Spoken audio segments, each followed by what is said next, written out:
Hello everyone, welcome back to your channel that is Jiya Shenki medical education. जो आज का हमारा टॉपिक है उसका नाम है डिस्टिलेशन यूनिट। बहुत ही ज़्यादा इम्पॉर्टेंट टॉपिक है। बट इस वीडियो को शुरू करने से पहले मैं आप सबसे रिक्वेस्ट करूंगी कि आप मेरे चैनल को सब्सक्राइब कर लें, शेयर कर दें वीडियो को एंड लाइक कर दें and please support me in this journey. चलिए आइए वीडियो को शुरू करते हैं जिसका नाम है डिस्टिलेशन यूनिट। डिस्टिलेशन यूनिट होती है वो कुछ इस तरीके की दिखती हैं जो कि बहुत ही ज़्यादा इम्पॉर्टेंट है लैब्स के अंदर। इस यूनिट के थ्रू हम वाटर को डिस्टिल्ड करते हैं, प्योरीफाई करते हैं, इम्प्योरिटीज़ को रिमूव करते हैं इस यूनिट के थ्रू। एंड ये जो वाटर होता है लेबोरेटरीज में बहुत सारी चीज़ों के लिए यूज़ किया जाता है। फॉर एग्जांपल सॉल्यूशंस को बनाने के लिए, रिएजेंट्स को प्रिपेयर करने के लिए, बहुत सारे टेस्ट पैरामीटर को प्रोसेस करने में हम उस वाटर की हेल्प लेते हैं। चलिए आज इस वीडियो के यूनिट के बारे में नॉलेज को गेन करते हैं। प्लीज़ मेरे साथ वीडियो में बने रहना। The distillation unit is also known as a water distiller and water still. ये जो डिस्टिलेशन यूनिट है इसको वाटर स्टिलर के नाम से भी जाना जाता है एंड वाटर स्टिल के नाम से भी जाना जाता है। Then it is a water treatment unit. ये किस तरीके की यूनिट है? इसके अंदर हम वाटर को ट्रीट करते हैं, उसकी ट्रीटमेंट करते हैं, मतलब कि जो वाटर है उसके अंदर से इम्प्योरिटीज़ को रिमूव करते हैं ट्रीट करके उसको, ठीक है। That is purifying the water. इसमें हम वाटर को प्योरीफाई करते हैं, removes all kind of physical, chemical and microbial impurities. जितनी भी फिजिकल, केमिकल, माइक्रोबियल इम्प्योरिटीज़ होती हैं उन सबको रिमूव करते हैं वाटर के अंदर से। And the purified water obtain from the unit is known as distilled water. And इस यूनिट के थ्रू जो हम वाटर को प्योरीफाई करते हैं उस वाटर को हम डिस्टिल्ड वाटर कहते हैं। Now there is a principle behind the distillation unit. उसके बारे में बात करते हैं। The working principle is based on earth's naturally purified and redistributes water system. जो हमारा अर्थ का नेचुरल प्रोसेस है जिससे वाटर प्योरीफाई होता है, वो सेम प्रोसेस को इस डिस्टिलेशन यूनिट में इंस्टॉल किया गया है। वो प्रोसेस क्या है उसके बारे में जानते हैं। The process of distillation involves N apparatus. Distillation को प्रोसेस करने के लिए हमारे पास एक अपरेटस होता है and this apparatus contains the liquid। इस apparatus के अंदर हम पानी को भरते हैं, लिक्विड को भरते हैं, which is intended to be purified। जिसको हम प्योरीफाई करना चाह रहे हैं उस लिक्विड को हमको इस apparatus के अंदर फिल करना है।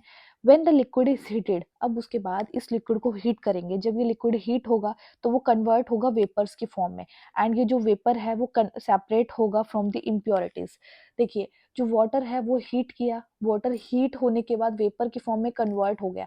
अब जो वेपर है वो तो ऊपर की तरफ उड़ना शुरू कर देंगे एंड जो नीचे है बॉटम में वहां पे इम्प्योरिटीज रह जाती हैं। Then with the different vaporization temperature, और हमारा टेम्परेचर डिफरेंट रहता है वेपराइजेशन का, तो वो टेम्परेचर सेट कर लेते हैं। The vapour then moves into another portion. अब ये जो वेपर्स है वो अनदर पोर्शन में मूव हो जाते हैं, ठीक है, जो जिसे हम कंडेंसर कहते हैं, कंडेंसर में जाते हैं। Where it can be cooled, जहाँ पर ये कूल किया जाता है and condensed back into the liquid. अब वेपर्स जब कूल किए जाते हैं तो वो कंडेंस हो जाते हैं, मतलब वो वापस से लिक्विड की फॉर्म में कन्वर्ट हो जाते हैं। ये जो लिक्विड होता है वो अलग एपरेटस में हम स्टोर कर लेते हैं जिसको हम बोलते हैं distilled water. The purified form of original liquid, वो जो ओरिजिनल लिक्विड हमने यूज किया था पहले, जिसको हमने हीट किया था, उसकी जो प्यूरिफाई फॉर्म है उसको हम डिस्टिलेट बोलते हैं या फिर डिस्टिल्ड वाटर कहते हैं। एक बार हम डायग्रामेटिकली भी देख लेते हैं। देखिए क्या है, हमारे पास ये अपरेटस है एंड इसके अंदर हमने वाटर को फिल किया, लिक्विड को फिल किया।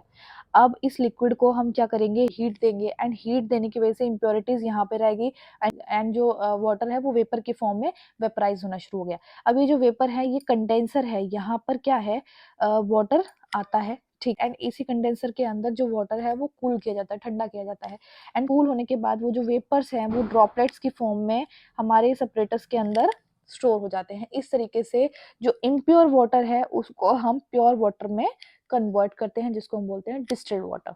Now there are some basic components in the distillation unit. उसके बारे में बात करते हैं।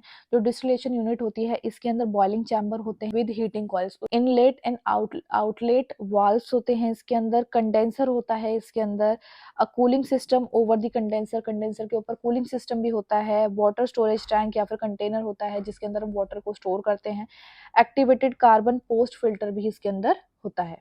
Now there are some applications for the distillation unit. बहुत ही ज़्यादा इंपॉर्टेंट है, ये पढ़ लो, इसको याद कर लेना। It is use to remove a broad range of contaminants. बहुत तरीके के कंटामिनेंट्स को रिमूव करने के लिए हम वाटर डिस्टिलेशन यूनिट को यूज़ करते हैं, जैसे कि including organic compounds, heavy metals like lead, chemicals like chlorine, microorganisms like bacteria, hardness materials, dissolved salts and almost every other impurities commonly found in the water. And इसके अलावा और भी बहुत सारी कॉमन impurities होती है जो वाटर के अंदर फाउंड आउट होती है, उन सब को रिमूव करने के लिए हम वाटर डिस्टिलेशन यूनिट को यूज करते हैं. Then the obtained distilled water is used for the preparation of various laboratory reagents. जो वाटर हम इस डिस्टिलेशन यूनिट से ऑब्टेन कर रहे हैं, जो वाटर के फॉर्म में पाया जाता है, वो वाटर लेबोरेटरी के अंदर डिफरेंट रिएजेंट्स को प्रिपेयर करने में यूज़ किया जाता है, कल्चर मीडिया को प्रिपेयर करने में यूज़ किया जाता है एंड अदर लेबोरेटरी एक्टिविटीज़ में भी इसको यूज़ किया जाता है, जैसे कि वेरियस एस्टिमेशंस को डन करने के लिए. Now there are some very important care and maintenance for the water distillation unit. So always use the instrument according to the given instructions. जो भी कंपनी के थ्रू इंस्ट्रक्शंस गिवन होती है उसके अकॉर्डिंगली ही हमें इंस्ट्रूमेंट को यूज़ करना चाहिए. Change the carbon filters at regular intervals. Distillation unit के अंदर कार्बन फिल्टर्स होते हैं, उनको रेगुलर इंटरवल पे मतलब टाइम टाइम पे चेंज करना चाहिए. Cleaning and inspection of vapour generating tank. जो वेपर जनरेटिंग टैंक है, कंडेंसर ट्यूब है, डिस्टिल्ड वाटर स्टोरेज टैंक है, इन सबको रेगुलर बेस पे, रेगुलर पीरियड पे क्लीन करते रहना चाहिए. And when the plant is not in use, जब हम इस डिस्टिलेशन यूनिट, इसको प्लांट कहते हैं, इसको जब हम यूज नहीं करते हैं तो इसके अंदर जितना भी वाटर है उसको निकाल दे, रिमूव कर दे एंड जो इसका मेन स्विच है उसको अनप्लग कर दे. So that was it for this video, guys. If you like this video, if you understood this video, then please do subscribe my channel, that is Jia Shanky Medical Education, and please do support women empowerment. Thank you very much.